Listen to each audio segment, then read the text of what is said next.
Hi everyone, it's Melissa. Today I am going to answer some questions. These are questions that I get asked most often in the comments, and so I thought that I would just take a video and answer some of them, you know, just for fun and just for information's sake, and just so you can kind of get to know a little bit more about me. So I've written down some things that I get asked the most, and so I'm just going to go and dig right in and get started. The first question that I get asked the most when I wear this lipstick that I'm wearing now is what that lipstick is. So it is, it's Tom Ford lipstick with, the liner is Laura Mercier Plumberry. Line my lips with that. And then the Tom Ford lipstick in Nude Vanille. I love this lipstick, and I like Spanish Pink too. It's really, really pretty. So I do that next after I line my lips. And then I use Buxom lip gloss in White Russian. It really smells good, and it kind of gives you a little tingle to your lips, so it kind of feels like maybe it plumps them a little bit. I don't think it's supposed to be doing that, but that is the #1 question that I get asked when I wear this lipstick, so I wanted to answer that one. And these aren't necessarily in the order that, you know, of the most that I get asked, but I get asked some of them, you know, quite a bit. And this next one I get asked a whole lot, and that is, why in the world do you wear so many off-the-shoulder tops? And I do. Not every top or dress is off the shoulder, but I do wear quite a few of them. And I have several reasons, so I thought I would share them today. The first one is, I think this part of a woman's body is really pretty. I think it doesn't matter about your size or your age, or, you know, I think my 90-year-old aunt could wear off-the-shoulder tops. And, you know, I think a flat-chested girl can. I think a big-chested girl can. I just think it's really attractive, and it's just a really attractive area, you know, at the top of the shoulders. Just, I just really like it, and I think it looks kind of, it gives an elegant look, and so I just enjoy wearing them a whole lot. The next reason is a little more, I guess, psychological.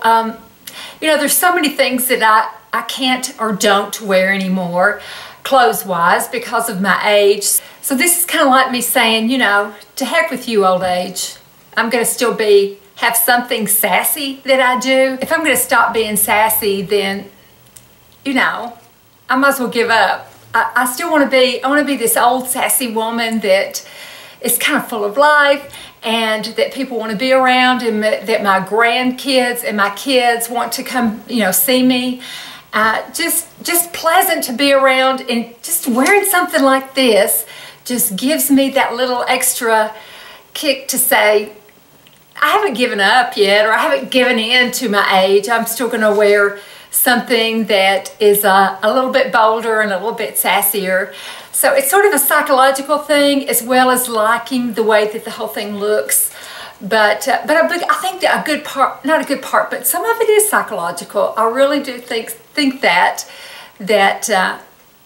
you know, I just being sassy, like I said. And the next one I get asked along with that is, what kind of bra do I wear with it?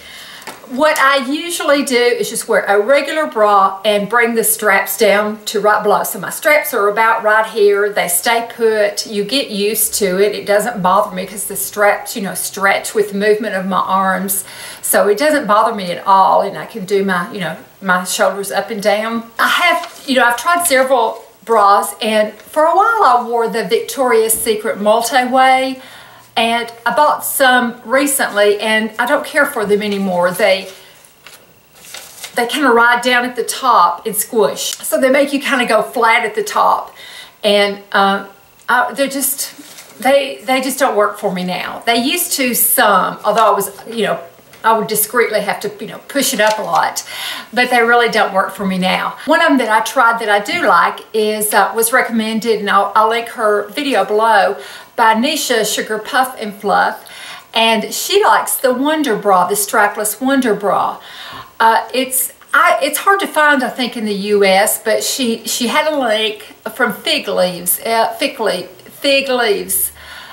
so I will link her video and you can watch the video, and I think in the description bar she has information on how to buy it and stuff. And I ordered it and it came in a timely manner, and I really liked it a whole lot. It does a really good job of staying put, and I think it's going to be, you know, wearing a strapless bra is a little bit of not a learning curve, but you sort of have to get used to it, because when I first started wearing it, I kept thinking that it was falling down, but I would feel, you know, and I'd realize it wasn't falling down. It kind of gave me the feeling that it was. So I think it's just something that you kind of have to get used to, and I haven't noticed it feeling that way as much now. I go a lot less often where I, you know, discreetly try to push it up, but if I can, I usually will just wear a regular bra and do the straps down. But like in the summertime when you're wearing sleeveless, you can't really do that as much. So I've had to kind of get used to the strapless bra. But I do like that Wonder Bra. It's a real good one. And the next question that I get pertaining to off-the-shoulder tops is, where do I buy them? I get them just all kinds. I don't have a particular place where I buy them more often. I have bought them from, I just got some from Express. I've bought them from Amazon, Patty Boutique Store from Amazon. It's Patty, P-A-T-T-Y, B-O-U-T-I-K. I've bought some from Charlotte Russe. I've bought some from ASOS, from H&M. What I'll do is I'll go to maybe a place that online that has a sale, or that I kind of like their clothes, and in the search bar I'll just put off-the-shoulder tops, and so they'll come up with a list of it. And you know, that's been the majority of the way that I have found tops that I like. I'm not loyal to one store, just wherever I can get the best deal and find the cutest tops that come down long enough. I like them to come down long enough. I don't like any that's going to show anywhere close to where my waistband is. I want it to come down longer, over, you know, cover up that area, because I'm tall, and so it's going to ride up, and don't want that. Okay, the next one that I get asked fairly often is what my hair color is. If there was a formula, and if I got highlights or lowlights or whatever. So I texted my friend that does my hair, and this is what she said. It doesn't make sense to me, but I will write it. I will write it across here, and it'll, you know, it might make sense to hairdressers.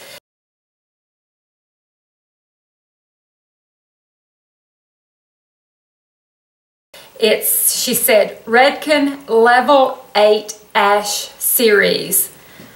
I'm assuming that that's on my roots, because she does my roots first. And full highlights of Redken Level 7 Bleach W40 Vol with volume 40, I guess. I will write it all down because it just doesn't make sense to me, but that's what she uses on my hair. She does the roots always, every time, and then she will look to see if she thinks if she needs to put some highlights in or not. And the highlights are the Redken Level 7 Bleach W40 volume. I have absolutely no idea what it means, but I think the roots are a Redken Level 8 Ash Series. So that is my hair color.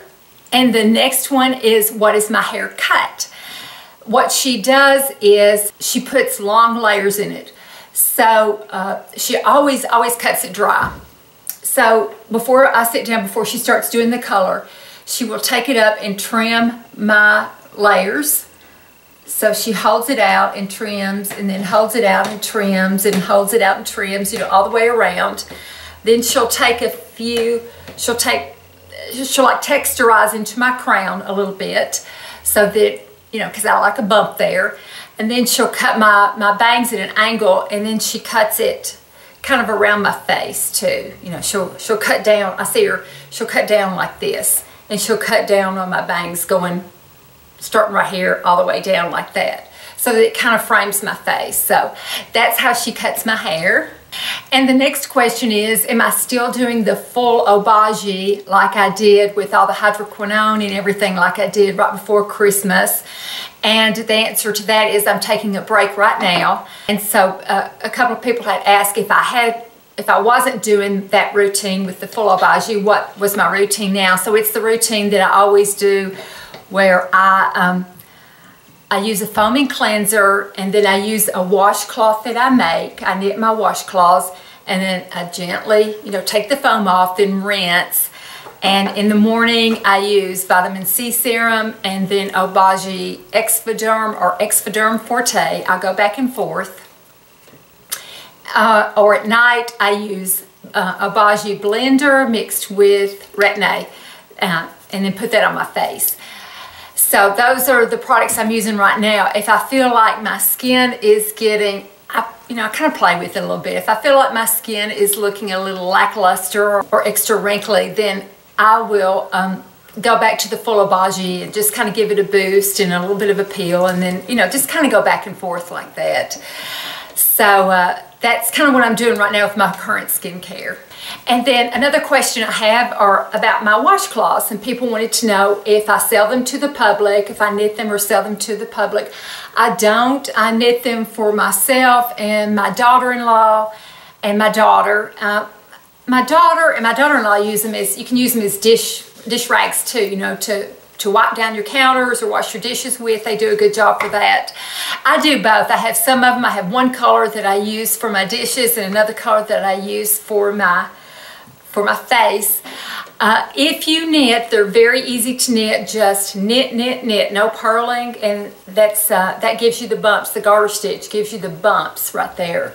They just kind of give the right amount of exfoliation. I really like it a whole lot.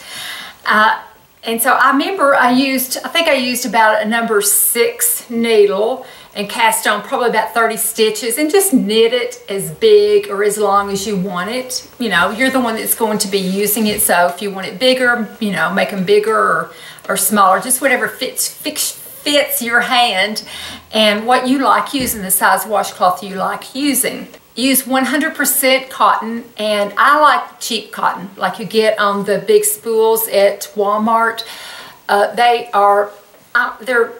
They're not real, they're smooth, but they're a little more coarse or something, so they just give a good exfoliation without exfoliating too much. I really like it a whole lot, and it just makes some really good washcloths. And I bleach them and wash them in hot water, and they just really stand up really well.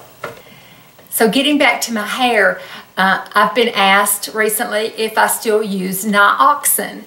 It is for, for thinning hair. And I don't use it full time. I use it in my rotation. So like I used a smoothing shampoo this morning when I shampooed my hair. And so I might use a regular shampoo for a time or two, and then go back to the nioxin for a time or two, and just kind of go back and forth.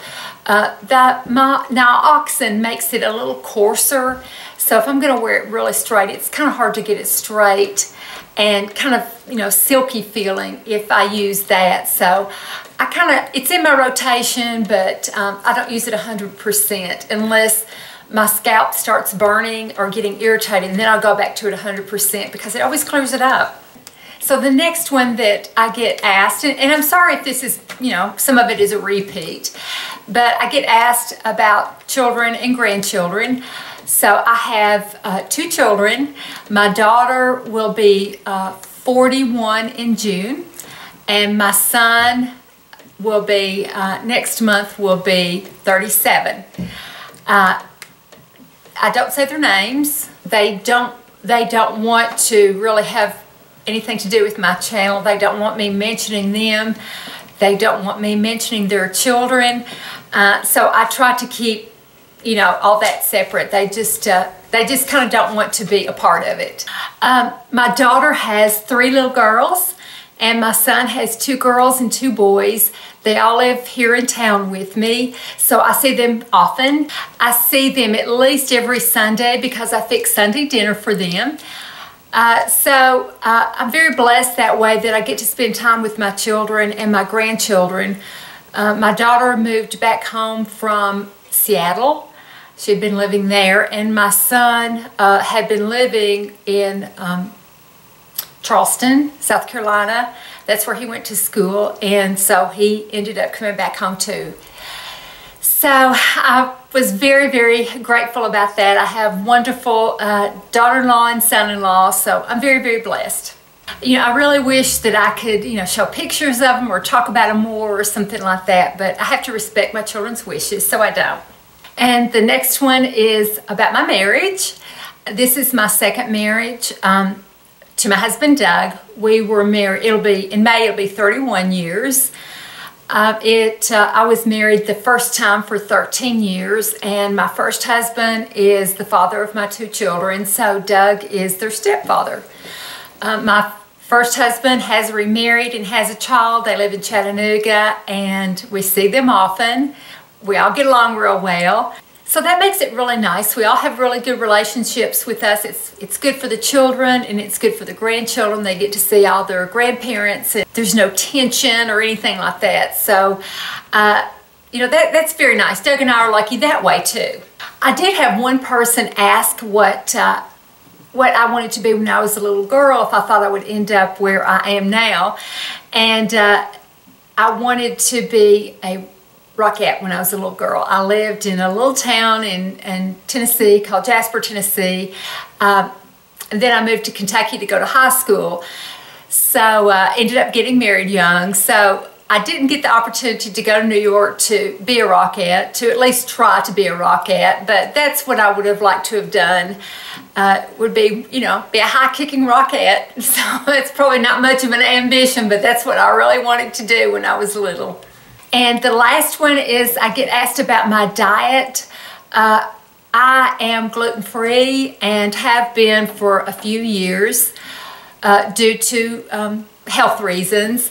So it has made all the difference in my life. I like to really advocate for myself a gluten-free lifestyle. Well, I have to. Like I said, it's given me my health back and made all the difference in my health. So that's why I became gluten-free. And it wasn't really hard to do. You just have to read a lot of labels, and you know, so many things in the grocery store now. There's lots of frozen foods that are gluten-free. There's breads that are gluten-free. There's pasta that's gluten-free. So all the things before that you thought that you would have to give up, and that I sort of gave up at the beginning, I find now that they're more prevalent, and I'm able to buy these things.